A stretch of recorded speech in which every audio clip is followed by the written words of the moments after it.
प्रेम से बोलिए शंकर भगवान की जय, गौरा माता की जय, कार्तिक गणेश की जय, मैया भवानी की जय।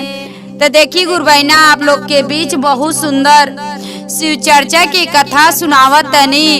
हमारी कथा की आप सब शुरू से लास्ट तक सुनो आ सुन के कमेंट बॉक्स में बताई कि हमार कथा सुन के गुरु बहना आप सबन के कैसन लगल बा गुरु भाई।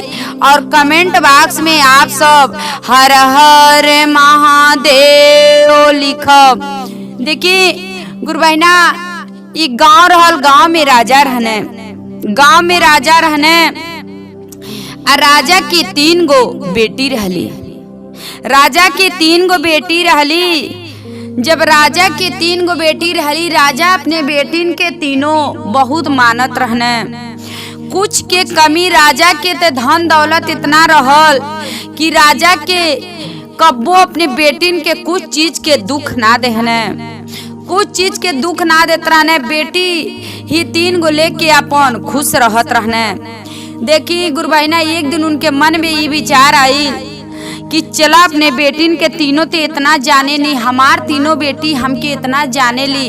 अब मन में उस उतल हने, उनके पता नहीं क्या विचार आई कि अपने तीनों बेटी के से कहने की पूछब। देखी आज पूछे नहीं तो बेटी अपने मुंह से हमके का लोग जवाब देला।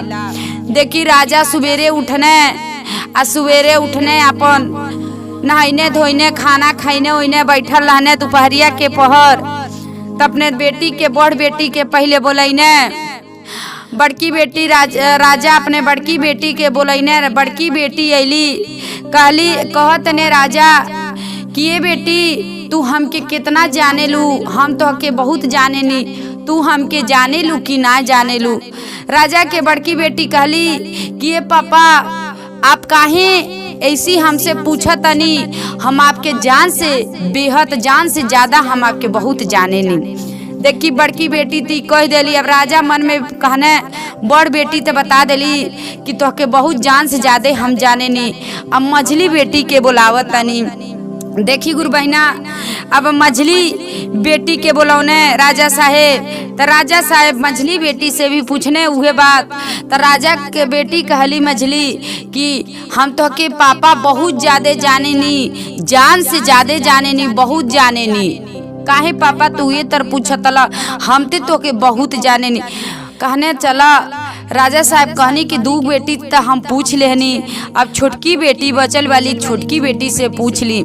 देखी जब छोटकी बेटी से राजा बुलौने छोटकी बेटी के, तो छोटकी बेटी जब अली तो छोटकी बेटी से पूछने तो कहली कि पापा से पापा हम तो कि नमक के बराबर, जितना हम नमक के बराबर होला जितना किलो, वैसे हम तो कि नमक के बराबर जाने नहीं। देखी राजा कहने हम इनकी तो इतना 2 बेटी था हमार कहतली पापा हम तो के जान से ज्यादा जाने नहीं। आई भी कहतली तो के नमक के बराबर हम जाने नहीं। ये हमरे ते ऊपर नमक डाल दिए तो ये तो हम गल जाए, मेरे मतलब ही हमके कुछ जाने ली ना।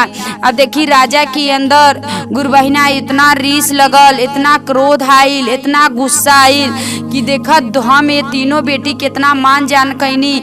आ 2 बेटी तो हमार कहतली पापा तो के जान से ज्यादा जाने नहीं, लेकिन हमार छोटकी बेटी कहतली कि हम तो के नमक के बराबर जाने नहीं। देखी गुरु बहना, जब इतना बात राजा के छोटकी बेटी कह देली, राजा की अब इतना रीस, इतना क्रोध, इतना गुस्सा हो गई।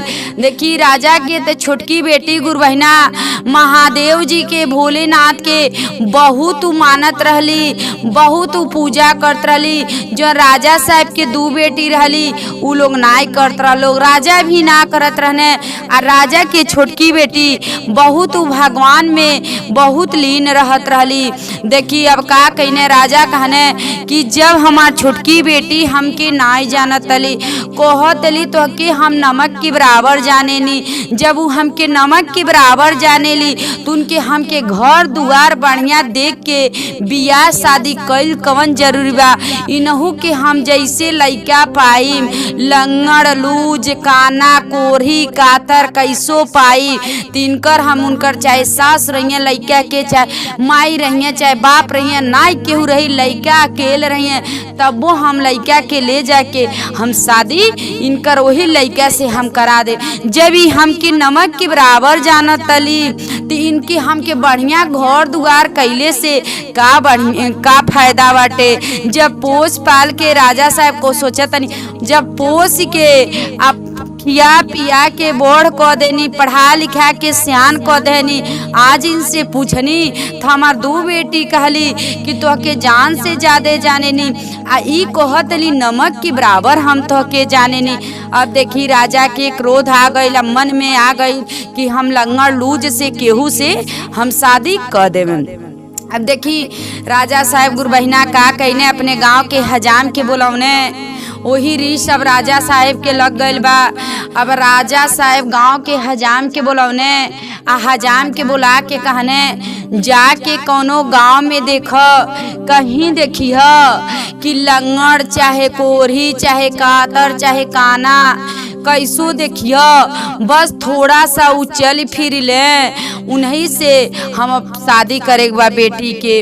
देखी ई ना कहने हजाम एक से ही ना कहने कि छोटकी बेटी के, बस इतने कहने कि जाके तू कोनो लइका देखी। अब हजाम देखी गांव के हजाम राजा साहब के बात ही राजा साहब के मनने, आ राजा साहब के बात ही मान के आ जब राजा हजाम गईने लइका खोजे, जब कह ले रहने कैसो लइका पहिया तो हम वही से, लेकिन लंगड़ काना कोरही ऐसे पहिया तो हम शादी करम लइकिनी के। देखी हजाम निकल गए ने। अब देखी महादेव जी के, महादेव जी का कहनी 4-5 किलोमीटर पे एक गांव के किनारे झोपड़ी तरह से डार के आ वही जा लंगड़े के एक आँखी काना बा, आ गोड़ लंगड़ बा, आ डंडा लेके आ देखी वही जा बैठल बाने लइका के भेष ध के। आ देखी महादेव जी वही जा बैठल बानी। आ जब महादेव जी बैठल बानी, अब हजाम देखने वही जा अपन साइकिल रोक देने, आ रोक के आ कहने वो लंगड़ से कहने उते महादेव जी रहनी भेष बदल के। देखी कहने कि राजा साहेब के घरे आपके बुलाहट बा, आप राजा साहेब के दरवाजे पे आ जाए। ऊ कहने कि उतना वो नगर में ये राजा हैं, हमरे जैसे आदमी के पूछी, केहू नाई पूछी। कहत ने नाही, राजा साहेब आपके बुलौले बाने कि आप राजा साहेब के दरवाजे पे आ जाए। कहने ठीक बा, जब इतना बात ही आप कहतनी, हजाम से कहने ऊ महादेव जी भेष बदल के रहनी, तो कहने ठीक बाटे आ हम आ जाए। बिहान भैले मन में तो महादेव जी तू ते सब जनते बानी, राजा के दरवाजे पे आईने, राजा से बात पूछने, कहतने कि का है राजा साहेब हमके बताई। तो ऊ कहने कि राजा साहेब कहने ऐसन बात बा, तो हसे हमके अपने छोट बेटी के शादी करे बा। तू कहने महादेव जी भी तो कहतनी कि अब हम अगर हमसे शादी करब तो हमरे का बा, हमरे कुछ नहीं बाटे, झोपड़ी बा, वही झोपड़ी में हमारे घर परिवार के लोग लंगड़ बानी, काना बानी, आँखी के हमके लोग निकाल देले बा। हमरे माई दादा मर गए, भौजाई भाई केकर हित है, हमें हमार भौजाई भाई सब के उ घर से खेद देले बा। कहने हमके तोहरे धन दौलत से नाई मतलब बा, हमके अपने लड़की से शादी करे बा। देखी लड़की बेचारी कुछ अपने राजा साहेब के बात ही नाई टरली कि नाई कहली कि काहे अगर हमसे ये दोनों जानी बढ़ बालो पापा, तो काहे वही लोगन काहे ये लोगन के शादी नाई करतला, हमार शादी काहे करतला। देखी राजा साहब का कहने लंगड़ लूजते बन के महादेव जी आयल बानी, अब उन्हीं से अपने छोटकी लड़की के शादी को देने। शादी क देहने राजा साहेब। अब का कहीने उ महादेव जी अपन लेके आ चल गईने। लेके गईनी तो वही झोपड़ी में लेके रहे लगने। वही झोपड़ी में लेके रहे लगने। आ जब लेके रहे लगने कुछ देखी साझी के सुते ताकि उनको कनिको गर्मी ना होके। तनिको दुनिया में सब केहू के गर्मी होके, लेकिन भगवाने से शादी उनकर हो गई तो कहीं गर्मी होई। अपने आप सुतले में पंखा चले, एसी चले, कूलर चले, सब कुछ चले, कोई गर्मी ना होके। देखी उतने झोपड़ी में राजा छोटकी अपने बेटी के शादी तय कह देले बने देख के लंगड़ लूज। लेकिन ही ना जन्ने राजा कि महादेव जी के हमार बेटी पूजा करेली, तप करेली, तो कहीं महादेवे जी भेष बदल के आए लोग है। देखी अब राजा साहब के ते बेटी वही लंगड़ लूज के साथे बहुत खुशी दिल से अपन रहे लगली, बहुत खुशी दिल से रहे लगली। कुछ के कमी उनके ना होत रहल, कुछ के कमी ना होत रहल। अब देखी ऐसे रहत रहत देखी गुरु बहिना 4-5 साल बीत गए। अब राजा साहब कहने अब हमारी दोनों बेटी तो शादी करे लायक हो गई वाली, ये लोगन के शादी विवाह कह देतनी। देखी राजा साहब के तो इतना गुरु बहिना धन दौलत सब कुछ रहल। अब राजा साहब हजामे से बढ़िया घर बर खोजवने, घर बर अच्छा मिलल। अब दोनों बेटी के शादी ठिकाइल। अब राजा साहब कहने पूरा रिश्तेदार के नेवती दे, लेकिन अपने बेटी के नाय ने तब। लेकिन फिर में विचार कहने मन में अगर अपने बेटी के ना ने तब तो आखिर में कही लोग नात रिश्तेदार काहे अपने बेटी के ना, काहे अपने बेटी के ना आप पूछनी। आप देखी राजा साहब कहने हजामे से कहने ठीक बा आजा हमारे छोटकी बेटी के कह दी हो, पर दमादे के उल्लंघन बाने अगर अहिए हमारे दरवाजे पे अहिए तो कहिए सब नात रिश्तेदार कहिए कि राजा साहब कैसन दामाद खोज के आ दू बेटी तो के अच्छा दामाद खोजने, लेकिन काहे छोटकी बेटी के तर शादी। तो देखी बहाना राजा साहब का कहने भले इसके हमार बेटी है, लेकिन कह देव का करी दू बेटी हाथे तरे अली, लेकिन ई ना अली, बदमाश निकल गईली, मनबड़ निकल गईली। तो कहानी इज्जती से बढ़िया बाटे किनके केहू के हाथे साथे हाथ पकड़ा दे। देखी हजाम तो गईने कहे छोटकी बेटी के, वो राजा साहब के छोटकी बेटी के घरे गईने कहे। आ जब कहे गईने तो राजा साहब कहने वो कहानी राजा साहब के बेटी कहली कि आज रात भर घरे हमरे रह जा, आ खाना बना दे खा लिह, रात भर सुतिया बिनई के तो के अच्छा से हम विदाई करब। अब का कहने राजा के दामाद का कहने छोटका दामाद का कहने राजा के अच्छा से सोने के थरिया में चानी के गिलासे में पानी पियौने, खाना खियौने, आ खिया के जेमे खैने कहने कि लेके हजामे से कहने ई बर्तन लेके चल जइह, बहुत सुंदर सुंदर साड़ी देहने, हर चीज देहने। अब लेके अने हजाम राजा साहब से सारा बात ही कहने, राजा साहब से सारा बात ही कहने। अब राजा साहब सोचे लगने कि हमार बेटी के इतना धन दौलत कहीं इनके हजाम के ना देहले वाली, इस सब हम दू बेटी के शादी करतनी ती अच्छा अच्छा साड़ी जड़ावल, सोने के थरिया, चांदी के गिलास हमरा घर। राजा साहब का कहने ठाकुर से सारा सामान ले लेने। ठाकुर देखी कहीं कुछ नहीं बोलने, हजाम कहीं कुछ नहीं बोलने, आ राजा साहब लेके धो लेने। आ जब शादी देखी दोनों बेटी के 2-3 दिन बाद शादी होखे के बाकी 2-3 दिन बाद तो सारा रिश्तेदार आगे ने कहने राजा साहब से लोग पूछे, राजा साहब से कहलो आपके तो बहन बेटी ना अली, छोटकी बेटी काहे ना अली।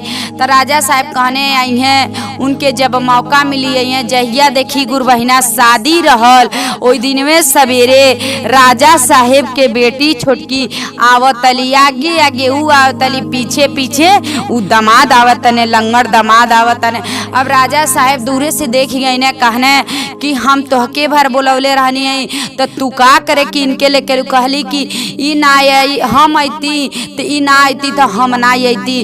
तो यही से कहने राजा साहब कहने ठीक बा लेके आयल ते बालू, लेकिन इनके एक कोठरी में बंद कर दो आ एक कोठरी में बंद कर दो आ तू चला। देखी राजा साहब के छोटकी बेटी अली और कहने ऊ भोलेनाथ देखी महादेव जी भेष बदल के उहे रहनी। कहने कि ठीक बा तू जा, लेकिन मान लो राजा की इज्जत जाई। हम खुद के तो से शादी नहीं करत रहनी है, लेकिन राजा की इज्जत जाई। तो बता द सही बात है, इतना धन दौलत बा राजा की इज्जत जाई तो हमके का दरवाजे पे गईले का फायदा बा। प्रेम से अपन एक कोठरी में बंद हो गई ने। आ जब ई गईली घर में तो सब केहू देखा था सोने के टीका सोने के हार सब बिखो पहनले वाली, कुछ चीज के कमी ना आई बाटे। आ इतना सुंदर लगत अली।